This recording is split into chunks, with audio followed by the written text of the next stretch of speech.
Congress committee के कार्यकर्ताओं के द्वारा जो है जमकर प्रदर्शन किया जा रहा है।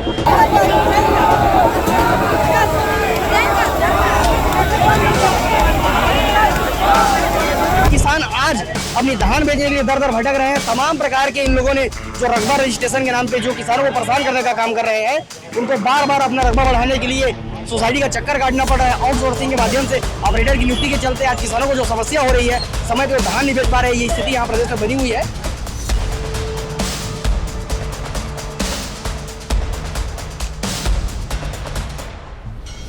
किसानों से पूछिए, आज तक के इतिहास में धान खरीदी में इतनी अनियमितता कभी नहीं हुई थी जितनी आज व्याप्त है। इसके बाद इनके नेताओं से पूछिए, 2000 करोड़ आ गया है, 3000 करोड़ आ गया है, 5000 करोड़ आ गया है। अरे कहाँ आ गया है? कौन सी रोड बन रही है? क्या इंफ्रास्ट्रक्चर ये बना रहे हैं? सारा चीज ये झूठ बोलते हैं। बिजली बिल हमने 400 यूनिट तक माफ किया। आप बताइए, उस योजना को पहले बंद करते हैं, फिर जब इनको लगता है कि 200 यूनिट कम कर रहे हैं, फिर इनको जब लगता है कि लोगों में विरोध बहुत ज्यादा व्याप्त हो रहा है, तो 200 यूनिट का झुंझुना पकड़ाते हैं। मैं आपसे पूछता हूँ, 200 यूनिट में किसके घर की बिजली खपती है? आप बताइए मेरे को।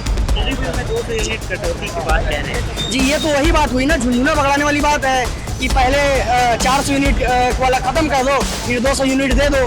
तो ये बेवकूफ़ किसको बनाना चाह रहे हैं? छत्तीसगढ़ के आदमी को बेवकूफ़ समझना बंद करे प्रदेश सरकार। छत्तीसगढ़ के आदमी जागरूक हो चुके हैं और आने वाले विधानसभा चुनाव में उनको सबक जरूर सिखाएगी। अभी मैं बिलासपुर के नेहरू चौक पर हूँ। यहाँ जिला कांग्रेस कमेटी के कार्यकर्ताओं के द्वारा जो है जमकर प्रदर्शन किया जा रहा है। भाजपा सरकार की अव्यवस्थाओं के खिलाफ जिला कांग्रेस कमेटी जो है सड़क पर उतर गई है और सड़क पर उतरकर जो है आज कलेक्ट्रेट का घेराव करने के लिए कांग्रेस कमेटी के कार्यकर्ता पहुँचे थे, लेकिन पुलिस ने उन्हें रोक लिया। पुलिस ने जो है कलेक्ट्रेट तक पहुँचने नहीं दिया, जिसके बाद प्रदर्शन कर रहे कार्यकर्ताओं के साथ सीधे चर्चा करते हैं क्या कुछ मामले हैं, क्यों प्रदर्शन कर रहे हैं। जी, ये दमनकारी प्रदेश की भाजपा सरकार की जो नीति है आम गरीब तबके के लोगों को परेशान करने की, और जैसे कांग्रेस पार्टी की विचारधारा है आम गरीब तबके के लोगों की आवाज़ को उठाने की, हमारे प्रदेश की हालत आज ऐसी जर्जर स्थिति है कि इन लोग बात करते हैं डबल इंजन ट्रिपल इंजन की। ट्रिपल इंजन की सरकार इनकी है, लेकिन अब आम रास्ता सड़क पर चलने की हालत भी नहीं है। ऐसी जर्जर स्थिति वहाँ की बनी हुई है। इसके अलावा हमारा प्रदेश एक धान का कटोरा हमारा प्रदेश कहा जाता है, और किसान आज अपनी धान बेचने के लिए दर दर भटक रहे हैं। तमाम प्रकार के इन लोगों ने जो रकबा रजिस्ट्रेशन के नाम पे जो किसानों को परेशान करने का काम कर रहे हैं, उनको बार बार अपना रकबा बढ़ाने के लिए सोसाइटी का चक्कर काटना पड़ रहा है। आउटसोर्सिंग के माध्यम से ऑपरेटर की नियुक्ति के चलते आज किसानों को जो समस्या हो रही है, समय पे धान नहीं बेच पा रहे हैं, ये स्थिति यहाँ प्रदेश में बनी हुई है। इसके अलावा जो 5 डिसमिल से कम की जमीन पर जो रोक लगाई है, उससे मूलतः प्रभावित जो है आम तबके के गरीब तबके के लोग हुए हैं। गरीब आदमी ही जो है छोटे टुकड़े में जमीन की खरीदी करती है। बड़े आदमी को छोटे टुकड़े में जमीन खरीदने की आवश्यकता नहीं है। उनकी स्थिति इतनी बुरी नहीं होती कि वो 5 डिसमिल से अधिक जमीन ना खरीद सके, लेकिन आम तबके के आदमी की स्थिति ऐसी रहती है। उसके अलावा जो अभी लमसम जो बिजली बिल जो आ रहा है, जिससे आम तबके के लोग इतना ज़्यादा प्रभावित हो रहे हैं कि वो स्थिति ये आ गई है कि फिर से दिया चिमनी जलाने की स्थिति है। बिजली बिल में 200 यूनिट कटौती की बात कह रहे हैं जी, ये तो वही बात हुई ना, झुंझुना पकड़ाने वाली बात है कि पहले 400 यूनिट वाला खत्म कर दो, फिर 200 यूनिट दे दो। तो ये बेवकूफ़ किसको बनाना चाह रहे हैं? छत्तीसगढ़ के आदमी को बेवकूफ़ समझना बंद करे प्रदेश सरकार। छत्तीसगढ़ के आदमी जागरूक हो चुके हैं और आने वाले विधानसभा चुनाव में उनको सबक जरूर सिखाएगी। 14 नवंबर से धान खरीदी की शुरुआत हुई है, लेकिन कई केंद्रों में अभी भी ताले लटके हैं, कई जगह धान खरीदी शुरू नहीं हुआ है। वो बीजेपी सरकार की जो प्लान है धान खरीदने वाला, वो असफल चल रहा है। इन लोगों के पास कोई प्लान नहीं है कि कब धान खरीदेंगे, कब पैसा डालेंगे, इसलिए डेट को टाल मटोल करके सबको भटकाया जा रहा है इस मुद्दे से। लगातार प्रदर्शन कर रहे थे, आज क्या कुछ मांग था, क्यों आए थे?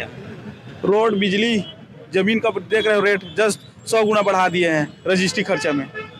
इसके मुद्दे से हम लोग सब प्रदर्शन करने को मजबूर हो गए हैं, सड़क पर उतर गए हैं। क्या क्या मांग है, क्यों प्रदर्शन? देखिए, भारतीय जनता पार्टी का इतिहास ही ये है कि जब भी इनकी सरकारें आती हैं तो इनकी पहली चोट गरीबों और आम आदमियों पे पड़ती है, और इनका पहला गिफ्ट उद्योगपतियों को होता है। आज भी छत्तीसगढ़ में यही सरकार चल रही है। विष्णुदेव सरकार सिर्फ उद्योगपतियों को तोहफे पे तोहफे दे रही है। आप मुझे एक बात बताइए, बिजली बिल हमारी सरकार थी, बिजली बिल हमने 400 यूनिट तक माफ किया। आप बताइए, उस योजना को पहले बंद करते हैं, फिर जब इनको लगता है कि 200 यूनिट कम कर रहे हैं, फिर इनको जब लगता है कि लोगों में विरोध बहुत ज्यादा व्याप्त हो रहा है, तो 200 यूनिट का झुंझुना पकड़ाते हैं। मैं आपसे पूछता हूँ, 200 यूनिट में किसके घर की बिजली खपती है? आप बताइए मेरे को। दूसरी बात, जब से छत्तीसगढ़ अलग हुआ है सन 2000 से आज तक, आप किसानों से पूछिए, आज तक के इतिहास में धान खरीदी में इतनी अनियमितता कभी नहीं हुई थी जितनी आज व्याप्त है। इसके बाद इनके नेताओं से पूछिए, 2000 करोड़ आ गया है, 3000 करोड़ आ गया है, 5000 करोड़ आ गया है। अरे कहाँ आ गया है? कौन सी रोड बन रही है? क्या इंफ्रास्ट्रक्चर ये बना रहे हैं? सारा चीज ये झूठ बोलते हैं। और सबसे महत्वपूर्ण एक तुगलकी फरमान आया है भारतीय जनता पार्टी का जमीनों की गाइडलाइन को लेकर। जमीनों की सरकारी दरों में इन्होंने 10 गुना तक वृद्धि की है। मैं चुनौती देता हूं आपके माध्यम से सरकार को कि सरकार आज जो उन्होंने सरकारी दर तय की है उसके आधी कीमतों में किसान से जमीन खरीद करके बता दे। आधी कीमतों में मैं चुनौती देता हूं।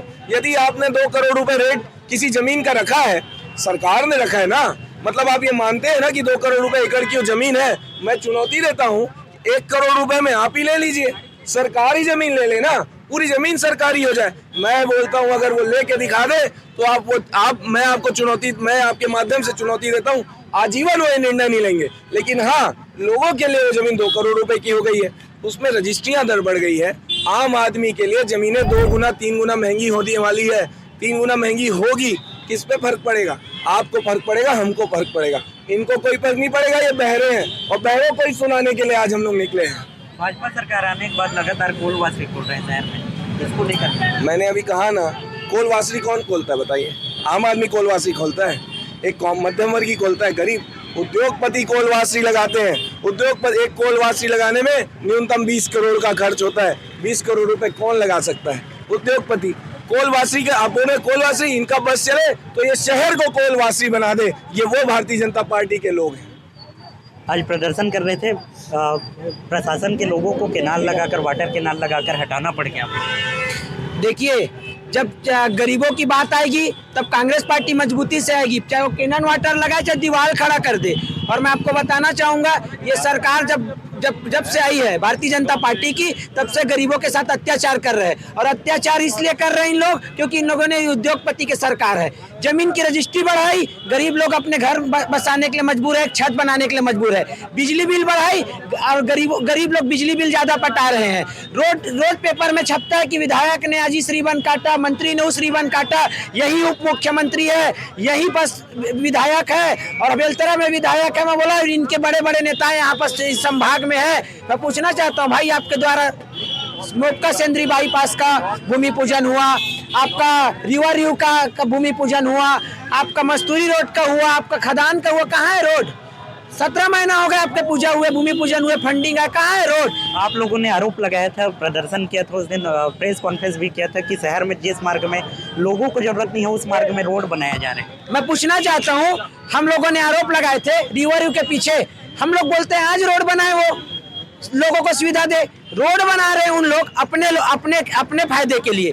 भाई किसी को जब कौन देख रहे हैं फायदा, किसके फायदे के लिए? भारतीय जनता पार्टी के सरकार में जो बैठे नेता, भारतीय जनता पार्टी में जो सरकार में बैठे उनके अधिकारी, क्या फायदा होने वाला है? उनको फायदा उनकी जहाँ से उनकी क्षेत्र है, जहाँ से उनको फायदा है, जहाँ से उनको बड़े लोगों को रास्ता दिलाना है, वहाँ उन्होंने अपने रास्ता निकालने का काम कर रहे हैं। और मैं आपको 200% बता देना चाहता हूँ, इस भारतीय जनता पार्टी में बैठे नेताओं को और अधिकारियों को सिर्फ इस निर्देश मिला है कि जहाँ जहाँ गरीबों के साथ अत्याचार हो सके आप करो। हमारे पास 3 साल समय, 3 साल बाद इनके पास सरकार नहीं आएगी। और सरकार आती है जाती है, अधिकारी वही रहते हैं, जनता भी यही रहती है। और मैं फिर से आपको बताना चाहूँगा आपके न्यूज के माध्यम से, इसको यही जनता जिनके 400 यूनिट फ्री थी ना, जिनका पेट काटने का काम किए हैं, यही जनता इनको जवाब देगी। भाजपा सरकार कर रही है कि मोदी की गारंटी पूर्ण कर रहे हैं, हम लोग लगातार काम। मोदी की गारंटी तो आज से नहीं, जब से मोदी प्रधानमंत्री बने तब से पहले इतने झूठे वादे। 15 लाख लोग, युवाओं को 15 लाख देंगे, रोजगार देंगे, कहाँ है भाई रोजगार? 2 करोड़ युवाओं को रोजगार देंगे, कहाँ है रोजगार? शिक्षक भर्ती करेंगे, कहाँ है शिक्षक भर्ती? आत्मानंद स्कूल हम लोग खोले, बंद इन्होंने किया। शिक्षक भर्ती 4300 कुछ पदों में निकाले हैं। झुंझुना पकड़ाने का काम है। हमारे सरकार में जो पेंडिंग पड़ी थी ना, उन्हीं को इन्होंने भर्ती लिया है। इनके सरकार में कोई भर्ती नहीं आई है। 33,000 शिक्षक भर्ती का वादा किए थे। 33,000 शिक्षा भर्ती इन लोग 5 साल में नहीं कर पाएंगे। इनकी 15 साल के सरकार में 33,000 भर्ती नहीं हो पाई। इन्होंने क्या 5 साल में इस छत्तीसगढ़ के लोगों को रोजगार देंगे और शिक्षक भर्ती चालू करेंगे? भैया, जिस जगह पर खड़ा होकर प्रदर्शन कर रहे हैं आप, नेहरू चौक में है, यहाँ की ही रोड की व्यवस्था सही नहीं है, कहीं पे सड़क खराब है तो कहीं पे, जबकि ये मुख्य सड़क है नेहरू चौक। जब यहाँ की सड़कें बदहाल है तो गांव की गलियां और शहरों के जो कॉलोनी के अंदर की सड़कें हैं उसकी तो और जर्जर हो गई। अन्नदाता परेशान है, धान नहीं बेच पा रहा है, बिजली बिल के नाम पर शोषण किया जा रहा है। 400 यूनिट कांग्रेस की भूपेश बघेल की सरकार ने फ्री किया था। ऐसी कौन सी परिस्थिति है कि आपने उसको बंद कर दिया? 200 यूनिट फ्री कर रहे हैं करके बात कर रहे हैं, क्योंकि जबकि लगातार आंदोलन कांग्रेस पार्टी कर रही है तो 100 यूनिट बढ़ा है, लेकिन 200 यूनिट के बाद यदि 1 यूनिट भी यदि होता है, बढ़ता है, तो आपका 0 यूनिट से होगा काउंट। 201 हुआ तो आपको 1 यूनिट से देना पड़ेगा पैसा। कांग्रेस की सरकार में क्या था? 400 यूनिट फ्री। अगर 401 होता है तो आपकी 1 यूनिट होगी। ये है भारतीय जनता पार्टी की सरकार। आज आपके पास झोपड़ी लोग कि कांग्रेस की सरकार थी तब हम लोगों को बिजली बिल में छूट मिलता था, 400 यूनिट छूट मिलता था। आज हम लोग 400 यूनिट पटा रहे हैं करके आते होंगे लोग। निश्चित रूप से आम जनता में आक्रोश है, बहुत बड़ा आक्रोश है। आज देख रहे होंगे इस सड़क पर, जबकि इस शहर को चारों तरफ से प्रशासन ने सील कर दिया था, लोग आ ना पाए, उसके बावजूद हजारों की संख्या में वाटर कैनन का उपयोग हो रहा है इस सरकार में।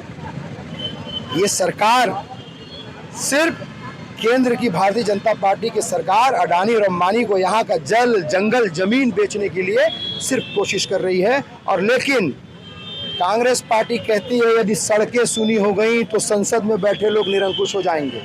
अगली कड़ी में नहीं हुआ तो इनके मंत्रियों के घर का भी घेराव करेंगे, इनके विधायकों का भी घेराव करेंगे, इनको जगाने की भरपूर कोशिश करेंगे। हम लोग सड़क पर आंदोलन करेंगे। मुख्यमंत्री सहित कई मंत्रियों के जो है पोस्टर फाड़े गए हैं आज कांग्रेस के लोगों के द्वारा। सवाल मुख्यमंत्री के पोस्टर का नहीं है, ये बहुत बड़ी चीज नहीं है। जब जनता का आक्रोश मजबूर होना पड़ा इतना, क्योंकि अब तो युवा जनजी सुने आप, नेपाल की देखिए सत्ता, देखिए आप कहाँ बांग्लादेश में युवा जाग गए हैं। और ये युवा तरुणाई खड़ी है, जग गई है, इस सरकार को हिला देगी। अगले चुनाव में नहीं, उससे पहले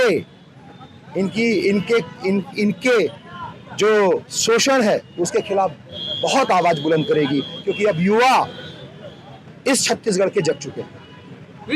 आप युवा हैं, बेरोजगारी दूर होगी करके सरकार के द्वारा वादा किया गया था, कितना बेरोजगारी दूर हुआ है? बिल्कुल भी कुछ नहीं हुआ। लगभग सरकार को 2 साल से लगभग 26 महीने हो चुके हैं। लगातार सरकार द्वारा युवाओं को बेरोजगार किया जा रहा है। युवाओं को वादा किया गया था कि शिक्षक भर्ती करेंगे, पुलिस की भर्ती लाएंगे, ऐसा कुछ नहीं हो रहा प्रदेश में लगातार खराब रास्ते, खराब व्यवस्थाएं, लगातार अपराध बढ़ते जा रहा है। डेली पेपर में पढ़ने मिलता है चाकूबाजी, अन्य बलात्कार वगैरह की खबरें।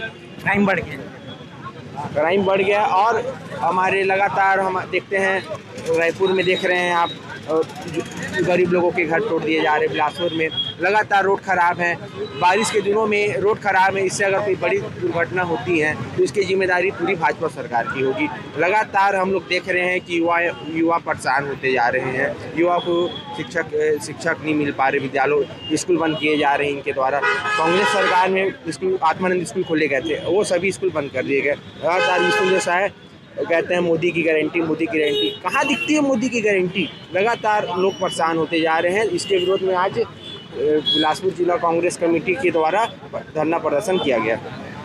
आप लगातार छात्रों के लिए आवाज़ उठाते रहते हैं, अभी स्कूलों का हालत जो है बदतर हो गया है, शिक्षिकाओं की कमी है, शिक्षकों की कमी है, जो प्रिंसिपल होता है उसको कुत्ता पकड़ाने के लिए ड्यूटी लगाया गया है।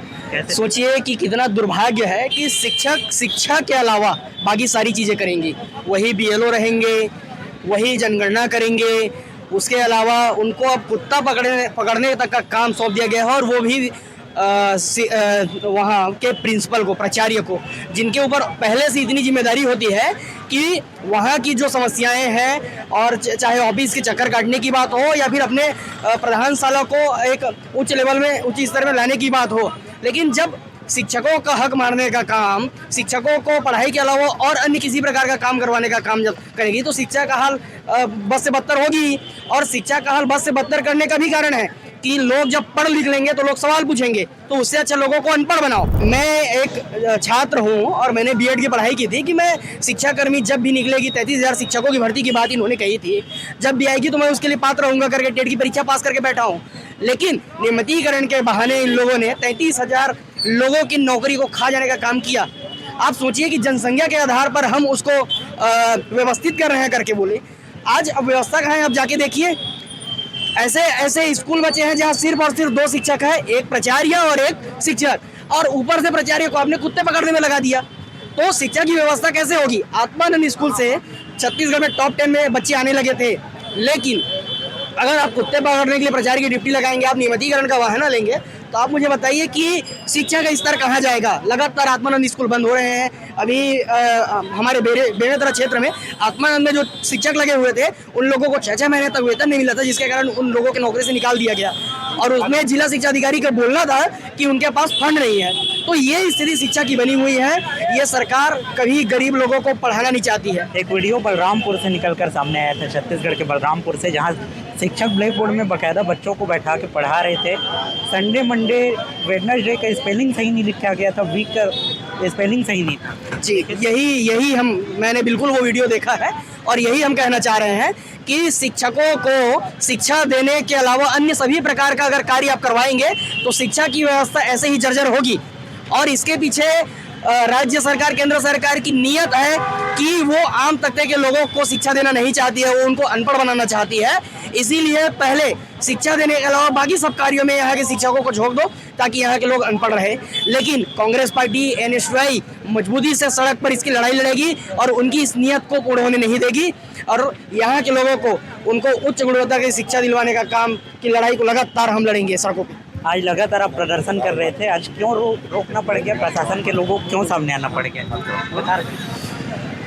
किसानों को खाद नहीं मिल रहा है, शिक्षा की व्यवस्था पूरी गिर चुकी है। लगातार मंत्रिमंडल विस्तार करेंगे, 2 साल बाद विस्तार करते हैं, तो उसमें आम जनता के लिए क्या किया वो 2 साल में वो बताए। विष्णु देसाई सिर्फ मेरे को अपने 5 काम बताया, भाजपा सरकार सिर्फ अपने 5 कार्य बताया उनकी। अभी तक कई विभागों में नियुक्तियाँ नहीं हो पाई, तो व्यक्तियों को नियुक्त नहीं किया जा रहा है। आज का युवा परेशान हो रहा है, युवा नौकरी ढूंढ रहा है, पढ़ाई कर रहा है, तो युवाओं को नौकरी नहीं मिल रही, तो युवा क्या करे? युवा बेचारा 10-5 हज़ार का नौकरी करने के लिए मजबूर हो रहा है। ऐसे में युवा अपना घर बनाए या अपना परिवार संभाले, क्या करे? मैं आपके माध्यम से विष्णु देसाई और भाजपा सरकार को पूछना चाहता हूँ कि वो अपने लगभग 2 साल या 26 महीने के अपने 5 कार्य मेरे को बताए आपके माध्यम से। किन मांगों को लेकर आए थे भैया प्रशासन के द्वारा आप लोग को रोकना पड़ गया? क्या बोले? किन मांगों को लेकर आए थे? प्रशासन के लोगों के द्वारा बैरिकेड लगाकर रोकना पड़ गया। प्रशासन डरती इसलिए बैरिकेड लगाना पड़ा। हम लोग जनहित के मुद्दों को लेकर के आए थे। आप एक बात बताइए, एक मध्यम वर्गीय परिवार की सोच के नतीजों में आप जाइए और आप सोचिए कि आप जब 1 डिसमिल घर बनाने के लिए ज़मीन ही नहीं ले पाएंगे, इन्होंने तो रोक लगा दी है ना। और मतलब अब 10 डिसमिल जमीन, अब महंगाई इतनी बढ़ चुकी है ज़मीनों की, तो कहाँ से क्यों नहीं धरना प्रदर्शन होगा? आम जनता के लड़ने के लिए लोग तो आएंगे ही आएंगे। कांग्रेस पार्टी तो इसका बेड़ा उठा के रखी हुई है। जमीन खरीदने जाते हैं, बेचने जाते हैं, तो दलाल बैठे पड़े हैं। दलाल कहाँ नहीं है? दलाल तो हर जगह मौजूद है। प्रशासन इनके ऊपर रोक लगाए ना। भ्रष्टाचार बढ़ रहे हैं। भ्रष्टाचार बढ़ेगा ही, जब तक दलाली चलेगी तो भ्रष्टाचार बढ़ेगा। क्यों? प्रशासन में बैठे लोग दलाली नहीं करते क्या? उनका भी तो सबका परसेंट रखा हुआ है उसमें, वो भी तो अपना परसेंट लेकर के लोगों को दलाली करवा रहे हैं। क्या कुछ आश्वासन मिला है आज के प्रदर्शन के बाद? आश्वासन ये मिला है कि इन बातों को, मांगों को रखी जाएगी करके। जो एसडीएम साहब आए थे ज्ञापन लेने के लिए, कलेक्टर महोदय तो भाग गए। नहीं है कलेक्टर महोदय कहाँ है? इतना बड़ा बैरिकेटिंग करके डर। वाटर कैनाल लगाना पड़ गया था। वाटर कैनाल तो भीड़ के चलते लगाना ही पड़ेगा। जब लोग उत्साह में आएंगे और अपने प्रदर्शनकारियों के साथ में जाएंगे तो उनको वाटर कैनाल क्या, उनको तो पूरी फोर्स लगानी पड़ेगी। तोड़ फोड़ भी हुए हैं, चोटें आई है बता रहे हैं। क्या बोले? तोड़ फोड़ भी हुआ है, चोटें आई हैं कई लोगों को। बहुत लोगों को चोटें आई हैं, टीनों में लाठियाँ चली हैं, सब चीज़ भंजे हैं, इसलिए चोटें आएंगी ही आएंगी। प्रशासन के द्वारा इतनी गंदी नीति तरीके से उनको चोटें पहुंचाई गई कि पुलिस वाले डंडे तक के चलाए हैं, वहाँ पे डंडे भी भंजे हैं, इसलिए चोटें आई हैं। तो देखिए, ये कांग्रेस के कार्यकर्ता थे जो लगातार प्रदर्शन किया। प्रदर्शन के बाद जो है इन्होंने अपनी मांगे रखी, प्रशासन के लोगों से मांगे रखी। प्रशासन की टीम ने जो है आकर ज्ञापन लिया है। ज्ञापन लेने के बाद जो है अब क्या कुछ सुनवाई होती है, इन मांगों पर कब मुहर लगती है, ये देखने वाला विषय होगा।